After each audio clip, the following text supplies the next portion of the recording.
دو صحابہ کی رائے یہ ہے کہ حضور کو جو معراج ہوئی ہے وہ جسم کے ساتھ نہیں ہوئی، صرف حضور کی روح گئی ہے، روحانی معراج ہوئی۔ یہ رائے حضرت عائشہ صدیقہ رضی اللہ تعالی عنہا کی اور حضرت معاویہ رضی اللہ تعالی عنہ کی ہے۔ ان دو صحابہ کی رائے ہے۔ ان دو کے علاوہ تمام صحابہ کی رائے یہ ہے کہ حضور معراج میں تشریف لے گئے ہیں جسم اور روح دونوں کے ساتھ۔ جیسا میں انڈیا سے یہاں آیا ہوں جسم اور روح دونوں کے ساتھ آیا ہوں، ایسے حضور جسم اور روح دونوں کے ساتھ تشریف لے گئے ہیں۔ یہ تمام صحابہ کی رائے یہ ہے اور دو صحابہ کی رائے یہ ہے۔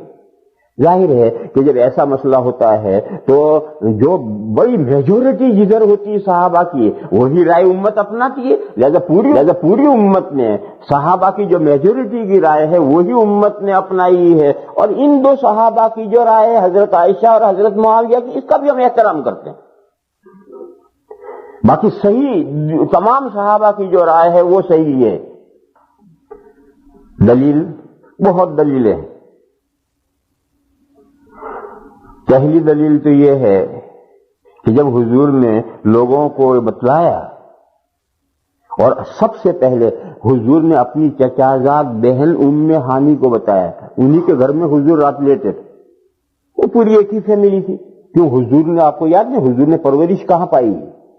اپنے چچا ابو طالب کے پاس، اور یہ ابو طالب کا تو انتقال ہو گیا ہے، لیکن ان کی پوری فیملی حضور کا گھر ہے، اور یہ ابو طالب کی بیٹی ہے ام ہانی، حضرت علی بھی ابو طالب کے بیٹے ہیں، تو گویا یہ حضور کا پورا گھرانہ ہے۔ تو حضور نے سب سے پہلے ام ہانی کو بتایا کہ آج رات میں معراج میں گیا تھا، یہ ہوا تھا، یہ ہوا تھا، یہ ہوا تھا۔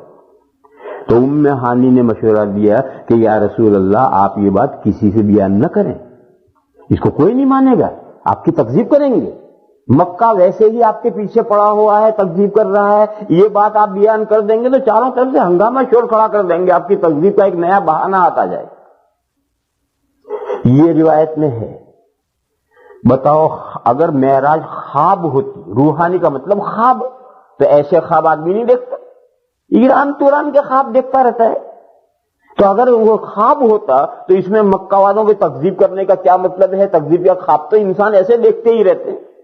تکذیب کا تو مسئلہ یہ ہے کہ جب جسم کے ساتھ معراج ہوئی ہو تو پھر تکذیب کا مسئلہ آتا ہے، اگر خواب ہے تو خواب تو ایسے نظر آتے ہیں۔ دوسری دلیل قرآن کریم کی وہ آیت جہاں سے شروع ہو رہی ہے اس پر غور کرو۔ سبحان الذی، پاک ہے وہ ذات۔ یہ اتنا زوردار جو تمہید اٹھائی ہے، یہ کیوں اٹھائی ہے؟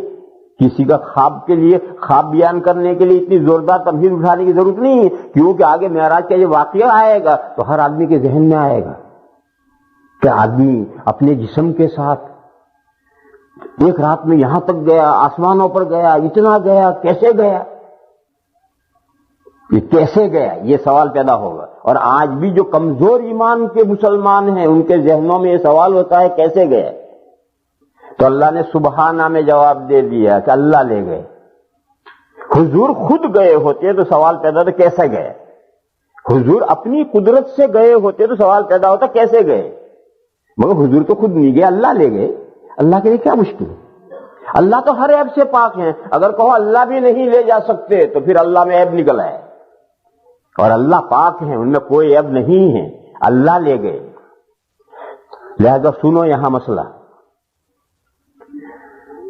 دو مسئلے ہیں۔ بعض لوگ کہتے ہیں معراج ممکن ہے، پاسبل ہے یا نہیں؟ جو کمزور ایمان کے مسلمان ہیں ان کے ذہنوں میں سوال پیدا ہے کہ معراج پاسبل ہے یا نہیں؟ دیکھو یہ سوال کب ہے؟ جب حضور اپنی قدرت سے گئے ہوں، یا کوئی ایک بندہ اپنی طاقت سے آسمانوں پر چلا جائے تو سوال ہوگا کہ یہ پاسبل ہے یا نہیں۔ لیکن اللہ کے لیے سب پاسبل ہے، ان کے لیے کوئی چیز ناممکن نہیں ہے، اور معراج کا واقعہ پہلا نہیں ہے، اس سے پہلے دو واقعے ایسے ہی پیش آ چکے ہیں۔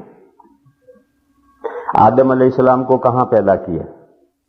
اس زمین پر، کیونکہ اسی زمین سے مٹی اکٹھا کر کے اس کا پانی ملا، گارا بنا، گارا سے پتلا بنا، پتلا دھوپ میں سوکھا، سوکھنے کے بعد میں پھر اس میں روح ڈالی گئی، تو دھوپ تو اسی زمین پر ہے۔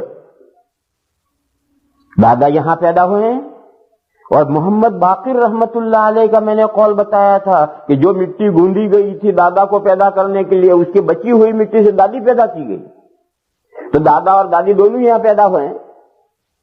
پھر دونوں کو حکم ہوا اسکن انت و زوجک الجنہ، جاؤ تم اور تمہاری بیوی دونوں جنت میں رہو جا کر، اور دادا اور دادی کو اس زمین میں سے اٹھا کر کے جنت میں پہنچایا گیا۔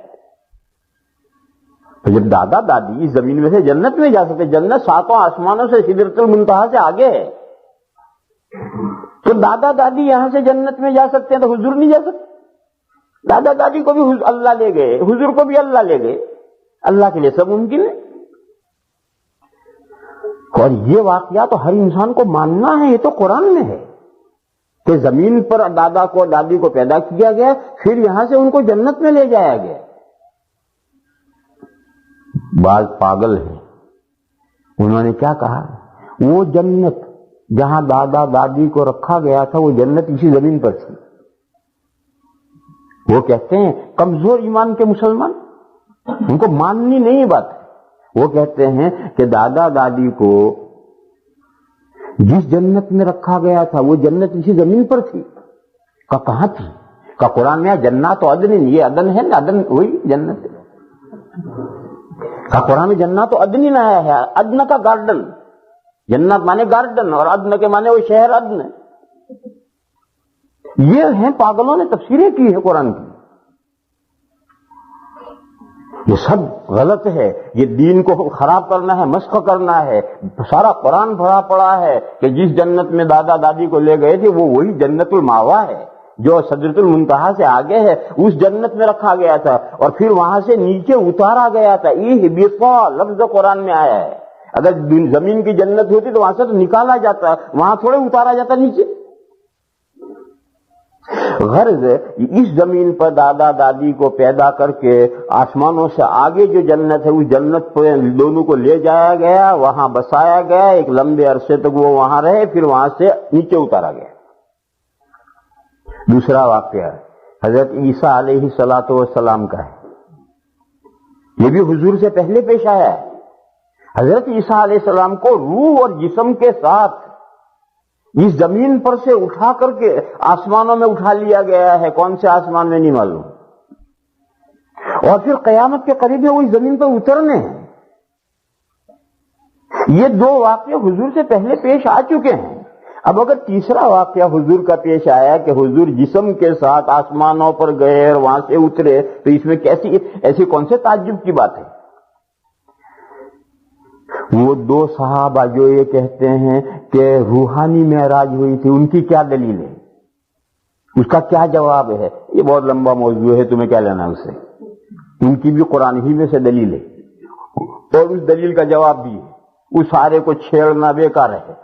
جو تمام صحابہ کی رائے ہے اور اس پر جو اشکال ہوتا ہے اس کا میں نے جواب دیا کہ ایک طرف تو حضرت ام ہانی مشورہ یہ دے رہی ہیں، ایک طرف قرآن کا اتنا زوردار انداز بیان ہے۔ پھر جب مکہ والوں نے امتحان لیا تھا تو انہوں نے پوچھا ہمارا فلاں قافلہ جو گیا ہے شام، وہ واپسی میں راستے میں کہاں ہے، فلاں چیز کیا ہے، فلاں سب نشانیاں پوچھی۔ حضور نے سب بتائی کہ تمہارا قافلہ فلاں جگہ پر ہے، اور حضور نے فرمایا کہ تمہارے قافلے کے پاس سے میں گزرا تو فلاں آدمی کا اونٹ گم ہو گیا تھا، وہ اونٹ گو تلاش کرنے گیا ہوا تھا، اس کی وجہ سے قافلہ رکا کھڑا تھا، جب تمہارا قافلہ آئے تو پوچھئے اس سے۔ یہاں تک کہ ہوتے ہوتے انہوں نے پوچھا کہ بیت المقدس کی نشانیاں بتاؤ، اس میں دروازے کتنے ہیں، کھڑکیاں کتنی ہیں، کھوٹیاں کتنی ہیں۔ اب حضور کو پریشانی ہوئی کیونکہ آپ مدینہ مسجد میں گئے اور جا کر کے تقریر کر کے چلا آیا، آپ کہیں کہ مدینہ مسجد کے دروازے کتنے ہیں، مجھے کیا معلوم کتنے، کہ وہاں کھوٹیاں کتنی ہیں، مجھے کیا معلوم کتنی کھوٹیاں، یعنی تم نہیں گئے۔ یہ کیا بات ہوئی؟ کوئی میں کھوٹیاں گننے گیا تھا، دروازے گننے گیا تھا، تو کوئی حضور بیت المقدس میں کھوٹیاں اور دروازے گننے گئے تھے، جو حضور کو پریشانی ہوئی۔ حدیث شریف میں ہے کہ اللہ نے بیت المقدس حضور کے لیے کھول دیا، منکشف کر دیا۔ حضور مکہ میں بیٹھے ہیں، بیچ کے پردے ہٹ گئے، حضور کو مکہ میں بیٹھے ہوئے بیت المقدس نظر آتا ہے۔ انہوں نے پوچھا کھوٹیاں کتنی، حضور نے گن کے بتا دی اتنی۔ دروازے کتنے ہیں؟ حضور نے گن کے بتا دیے اتنے. جتنی باتیں انہوں نے پوچھی حضور کو تو بیت المقدس نظر آ رہا، وہ ساری باتیں بتا دی. تو پھر کیا کہنے لگے؟ بیت المقدس کی نشانیاں تو تم نے سب صحیح بتائی ہیں. بیت المقدس کی جو نشانیاں تم نے وہ تو سب صحیح بتائی ہیں، مگر تم بول رہے ہو جھوٹ. ماشاء اللہ. اب اس پاگل پن کا کیا جواب ہے کہ تم نے نشانیاں تو سب صحیح بتائی ہیں، کوئی غلطی نہیں کی، مگر تم جو کہہ رہے ہو مجھے معراج ہوئی ہے جھوٹ بول رہے ہو. استغفر اللہ استغفر. اب بولو، ایک آدمی خواب دیکھتا ہے رات میں، اور صبح اگر دوستوں سے خواب بیان کرے کہ میں انڈیا گیا تھا ہوائی جہاز میں اور بامبے تھا اور وہاں سے کار میں فلاں جگہ پہنچا، یوں ہوا، تو کوئی امتحان کرے گا؟ کوئی امتحان نہیں کرے گا. ایسے تو خواب آتے ہی رہتے ہیں. اب کوئی یہ پوچھے کہ تم انڈیا گئے تھے، کون سے پلین میں گئے تھے، اور اس میں کیا پائلٹ کون تھا، اور اس میں ہاسٹیج کہتے کیا کہتے ہیں، ہاسٹیج کون تھی. اب خواب دیکھنے والے سے ایسی کوئی باتیں پوچھا کرتے؟